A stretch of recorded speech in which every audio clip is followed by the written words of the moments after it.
Today we're talking about Dead Rising. Fantastic.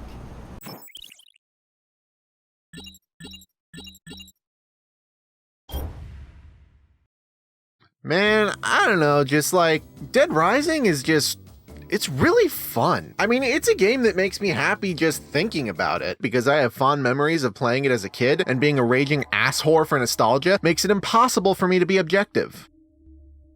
Just laying my cards on the table. Yeah, okay, I know, this game is kind of contentious, and trust me, it's the most frustrating game I've ever loved. But I still love it. It's just hard for me to deny that signature Capcom charm that so delicately balances gritty horror with genuinely charming camp. Because I'm a raging asshole for nostalgia.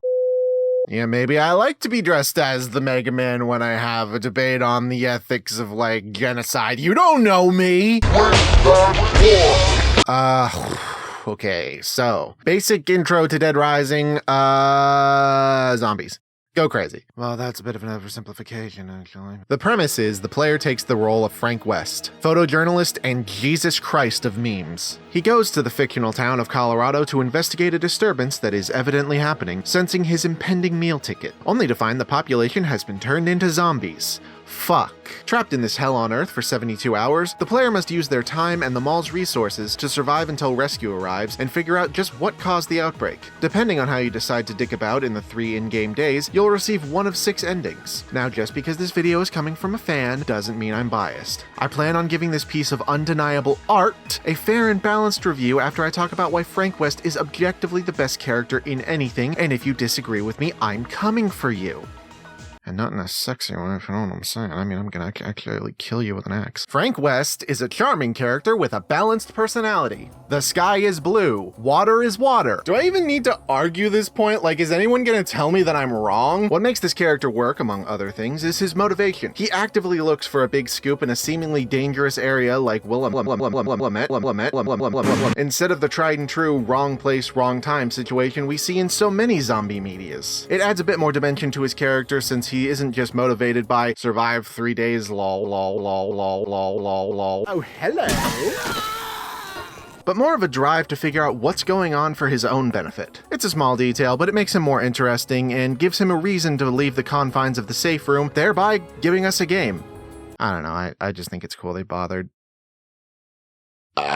It also frames the story as more of a mystery. It leaves us, the audience, wondering how this all started. Who is this mysterious man? What does the professor know? What do you know? I am speaking. So, okay, the story is mysterious, but is it good? Are the answers to these questions actually worth the effort of finding them? We accidentally made zombie livestock. Oops! But I mean, that's up to you, because thanks to the game's various customizable costumes, coupled with the limitless power of human imagination, the story can be about whatever your little heart wants. Please, for the love of God, don't turn the video off. Perhaps our intrepid Frank West is no longer a photojournalist, but he is now a teenager. Maybe he needs money to buy a new car to impress a girl. So he has to get a job at the local town mall. Also, he's the son of Satan. And his dad just had to start Armageddon on his first day. And you thought your family was #awkward. Join us for the series premiere of ABC Family's The Fourth Circle, airing just after the new Salvador MD. Gosh, Dr. Salvador, I've got a splitting headache. What was I talking about? I'll get back to the actual story in a bit, but since this game is a game, let's talk about the game part. God, I am nailing these transitions! I've covered wars.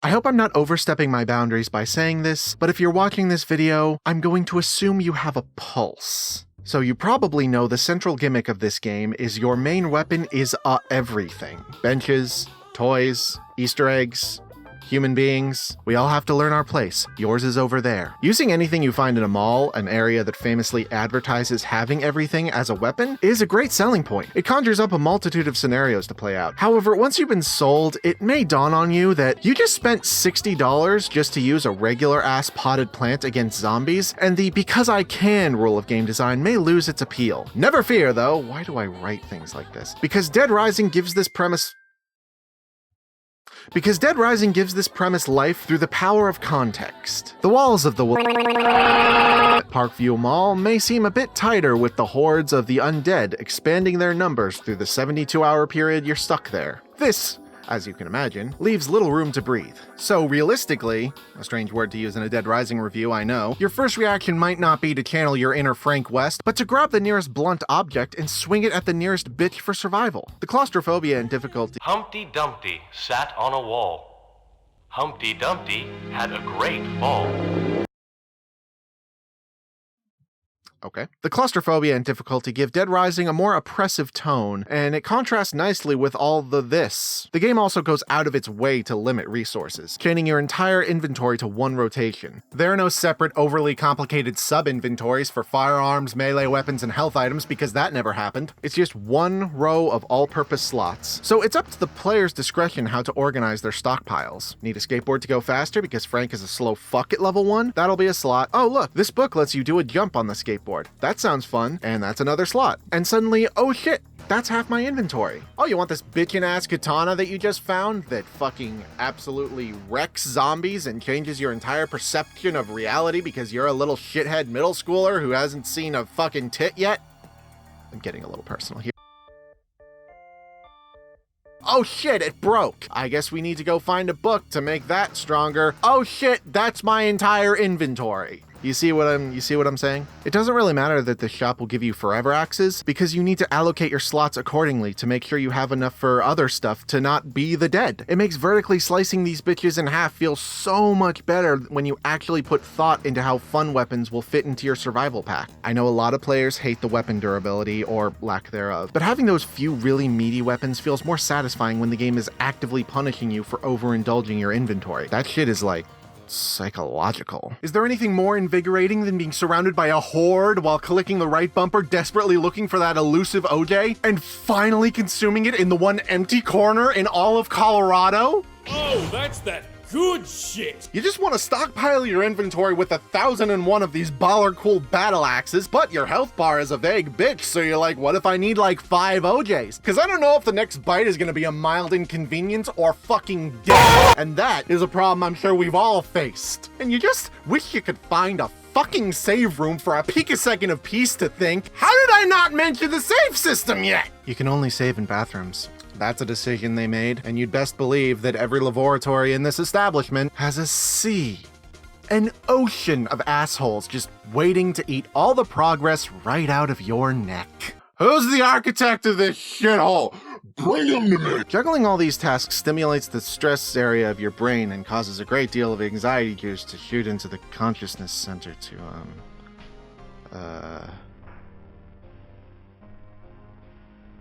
Do you ever wonder what whales think of us?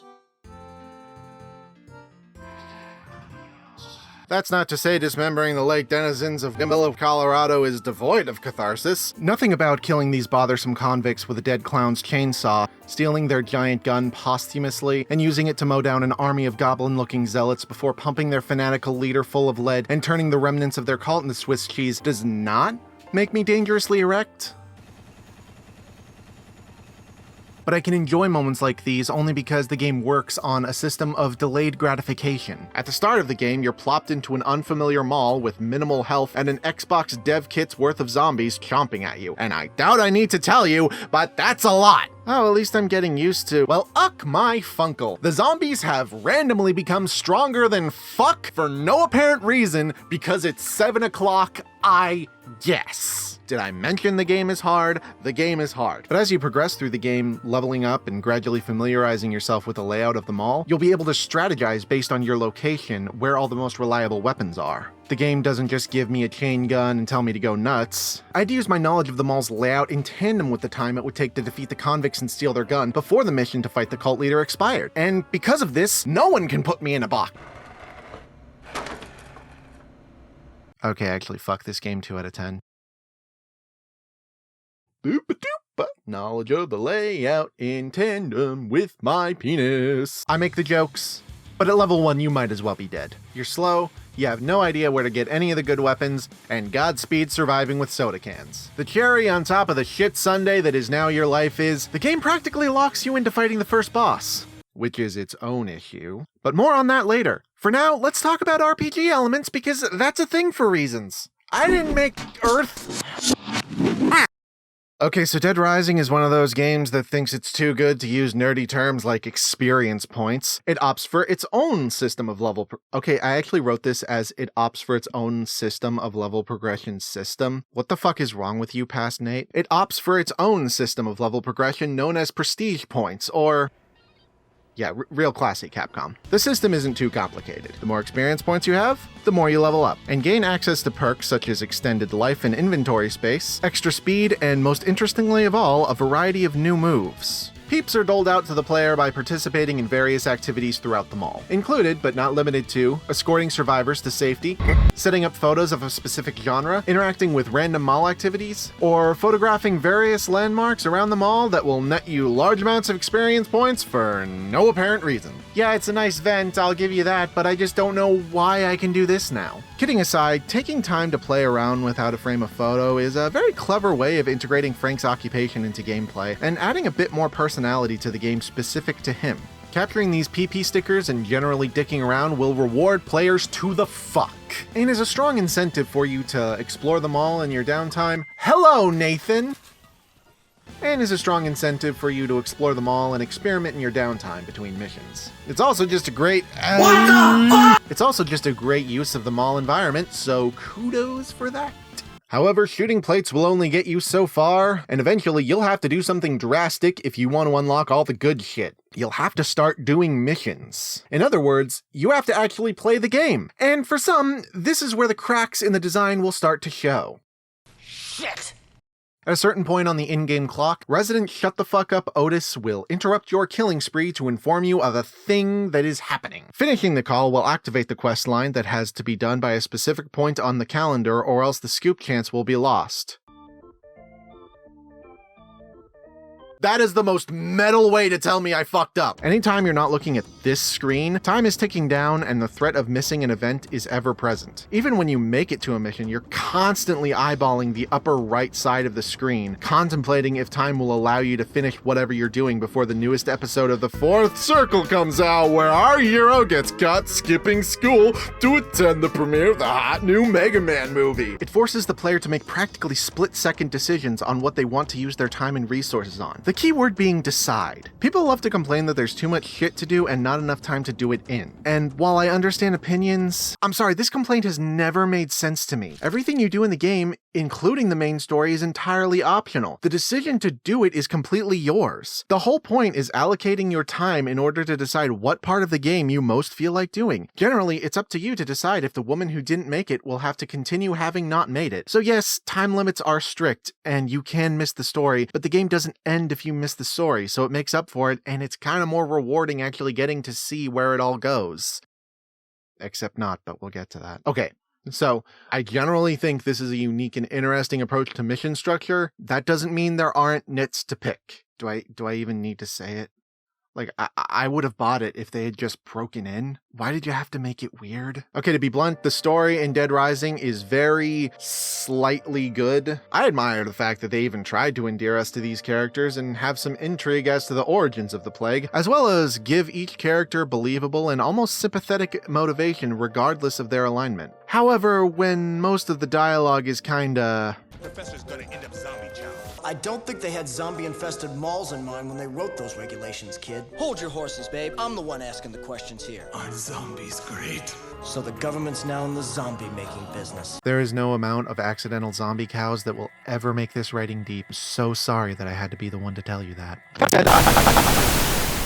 That said, I do appreciate that the story is presented in tandem with game mechanics. The time-based mission structure is not exclusive to side missions. The main story of the game is also locked to a specific schedule. Story beats are separated into cases, all of which activate and expire at a certain time. Once you finish one case, you'll be called to save the date for the next one, giving you a stretch of time to fuck around before you find out. Heck, if you're not feeling the story, just wait for the clock to run out and have fun. Cool, right? Well, yes, but no, not at all. The problem here is that Dead Rising breaks its own rules sometimes in ways that should be mildly inconvenient, but basically what make me want to end it all. Like I said, missing the story is possible if you'd rather sandbox it, but you're still locked into fighting the first boss, which will activate on the first day when you enter the food court regardless of the circumstances. You may be thinking, just don't go to the food court until the mission expires, but that doesn't work, because the case is already activated, meaning if the timer on the mission runs out, it's still technically playable. You can run out the full first case before that bitch vanishes. So if you decide to skip the story on your first playthrough, or hell, any playthrough, you can't enter a major area of the game without getting shot, and it had to be the food court,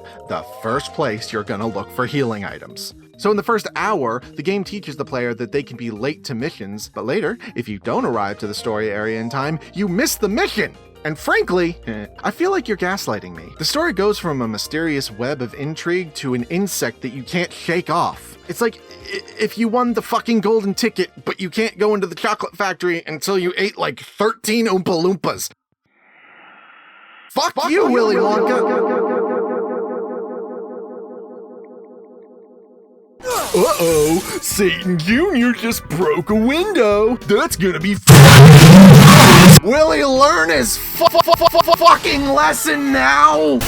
Okay, so like, outside of story missions, a lot of side content consists of choosing between saving a random NPC or saving random NPCs plural. On occasion, however, you'll receive a call to deal with less than reasonable survivors of the outbreak, and y'all know where I'm going with this, so can I just gush?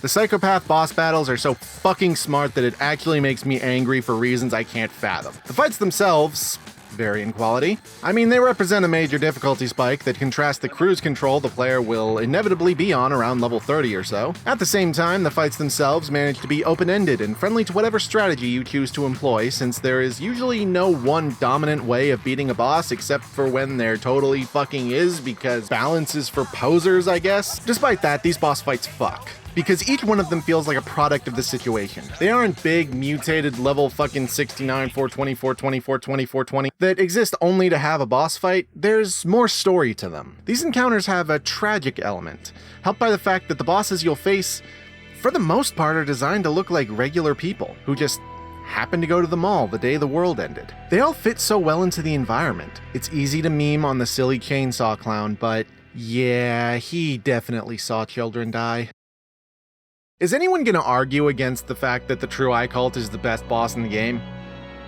I mean, some people might, but that's okay. I call it a boss, but it's really more of a full-on storyline that begins before you even get the call. At a certain point on the second day, posters can be found scattered throughout the mall with a haunting message scrawled on them, advertising the cult's appearance. Not long after they spawn, walking into Paradise Plaza will net you this cutscene. But this isn't just to say there's gonna be a boss fight later. The player will have to deal with these bands of creepy goblin bastards throughout the entire second day until finally, around midnight, you'll face their leader. Now, the cultists themselves are no joke. If they catch you, they'll stuff you in a crate for presumed sacrifice later, and you'll have to fight a wave of them off with very limited resources to escape, greatly intensifying any encounter you have with them. You'll constantly be asking, who's got the gas? Is it you?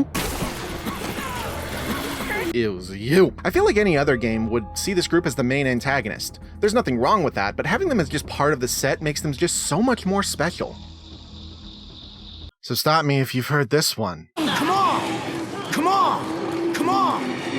Follow me! You so knew this was coming. If there is a stronger argument for Darwinism than the survivor escorts in Dead Rising, I do not believe that exists. The basic premise of these missions are you find someone holed up in an area of the mall and escort them to the safe house. Where have they been all this time? Fuck you. There are occasionally variants, but generally the only objective is to talk them into joining you and then be on your merry frickin' way. Sounds easy. Of course not. You know where this is going. First off, you have to engage the same survivor in conversation over and over again. I don't mean it's a long conversation. I mean you have to press B, get a small part of the conversation, and then press circle again, while zombies just pour into the area you're in. I have no idea what stronger argument I can make than safe house. Safe? I can only offer you the rest of your life. When you press the call button, in theory, the survivor will run up to you. But this abject waste of his father's load will take the most indirect path imaginable and will never fail to land smack in the middle of a large congregation of the undead. And by some alien logic, this is now your problem. You'll frequently find yourself diving headfirst into a horde to save them. Good thing the game has friendly fire, right? I fooled no one. A few poorly placed strike and the survivor in question will defect, meaning say goodbye to your pee-pee. There's some audio for you to isolate. So you'll have to be careful, except you can't very well be careful because the game is not designed for precise combat, so most moves are meant to hit multiple enemies at once. The game also soft locks you onto whoever is closest to Frank, whether they have a pulse or not. And with the survivor's life bar rapidly draining and me just flat out never having a queen on hand, it's fine. I have other blood vessels. And God forbid you use a shotgun. Or have the fucking gall to demand they do something as audacious as walk in a straight line? I'd say the AI needed more time in the oven or something else, but I can't believe that someone would do this by accident. The people who designed these escort missions sold you this game for full price and still walk this earth unpunished. And the worst part of it is that I actually kind of like it. What? Look. I'm not gonna fucking die on this hill, okay? You're completely justified in hating this portion of the game if you do. I don't think follow me is asking much. But if you'll hear me out, I kinda have a case for this. Yes, the AI is objectively bad, but at the same time, not being able to rely on survivor action adds a sense of tension and panic to rescues. Having to rush into a herd and try to save your bundle of experience points whenever I turn my back on it gives me an adrenaline rush I rarely feel in a video game. When I have to methodically pick off a surrounding horde, all while seeing the survivor's health bar tick away, meanwhile another one is off in its own world, it just makes successful rescues and subsequent level ups feel more rewarding. For comparison, the survivor escorts in 2 were significantly improved, so survivors just follow you. It's a huge improvement that people were demanding, and no one talks about it. Because, well, now there's just no tension and it becomes ridiculous and stupid and tedious and dumb and stupid and I hate it. I have opinions on Dead Rising 2 that you are not ready to hear. However, once you've finally done enough dicking about, you'll reach that elusive level 50 cap. Your strength, speed, and tolerance for pain will all increase, while your arsenal of techniques and weapons will make you nigh unstoppable. You can now don the garb of a true zombie genocider because the game is about to get really boring. Yeah, once you become uber frank, the game kinda just loses its charm. It's satisfying for sure. You're so underpowered at first, it makes you want to do everything you can to level up and take that power back. But once you've reached the point where you no longer need experience points, the gameplay loop turns into straight up tedium. Why should I risk my life for these ones and zeros when I won't get anything out of it? Like, thanks Greg for showing me the shortcut.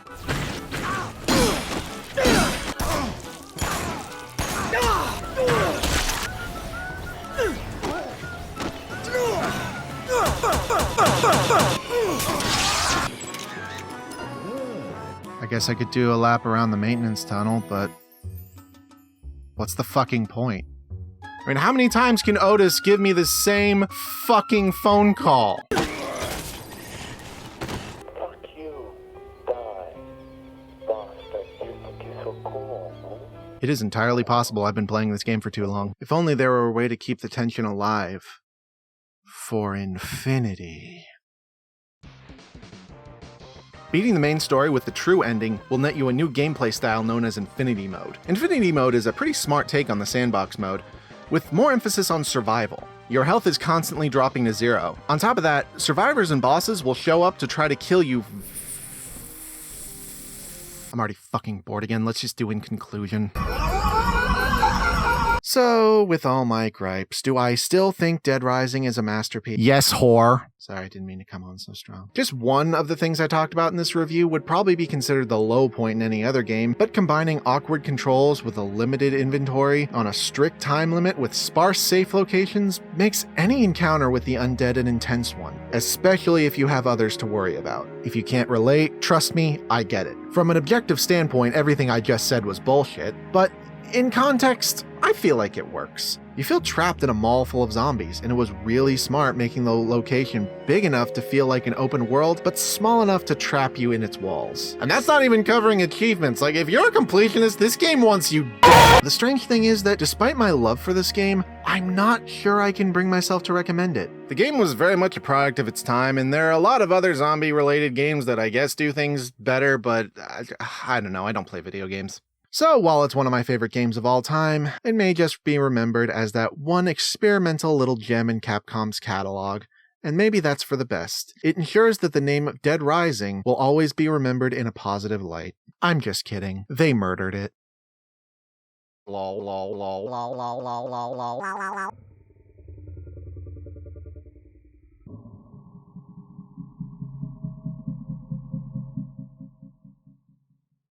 Subscribe, or the Mega Man movie will star Chris Pratt as Mega Man, and Chris Pratt as Roll, and Chris Pratt as Dr. Light, and Chris Pratt as Dr. Wily, and Chris Pratt as Gutsman, and Chris Pratt as Touchman.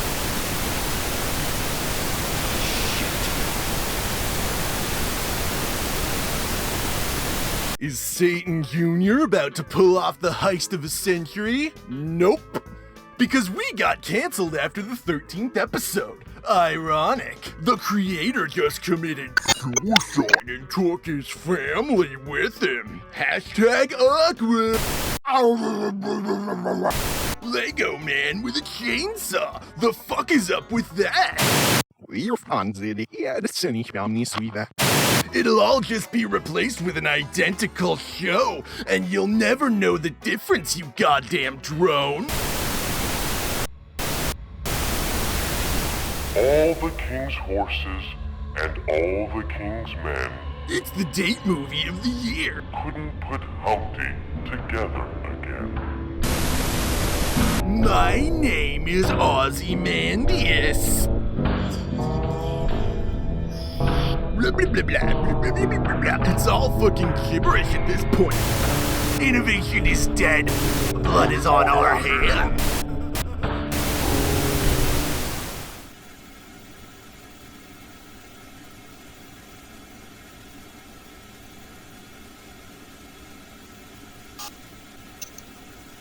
I don't know how to write endings.